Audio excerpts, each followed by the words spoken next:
দুনিয়াতে যত অদ্ভুত অদ্ভুত প্রশ্ন সব আপনি মুসা আলাইহিস সালামের মাথা থেকে পাবেন। বিভিন্ন বিষয়ে আল্লাহরে প্রশ্ন করতেন। সাইয়েদনা মুসা আলাইহিস সালাম আল্লাহরে বললেন, আল্লাহ আপনি আমার এমন একটা জিকির শিখাইয়া দেন যে জিকিরটার শব্দ আপনি আর আমি ছাড়া কেউ জানবে না।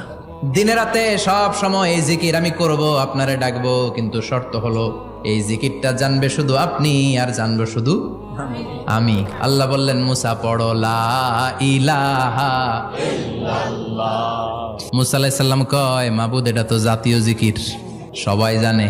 আমি তো চাইছি এক্সেলেন্ট একটা জিকির, কারো কাছে নাই, শুধু আমি জানবো আর আমি পড়বো। আল্লাহ বললেন, মুসা এই লা ইলাহাকে যদি এক পাল্লায় রেখে দাও, তাম বিশ্ব, 7 আকাশ 7 জমিনটারে তুলে যদি তুমি আরেক পাল্লায় রেখে দাও, লা রাজাহাত কাফাতু লা ইলাহা ইল্লাল্লাহ, মুহূর্তের মধ্যে লা ইলাহার পাল্লা ভারী হয়ে যাবে। ও মুসা, তুমি যতই এক্সক্লুসিভ জিকির চাও, লা ইলাহার চেয়ে দামি জিকির আমার কাছে নাই।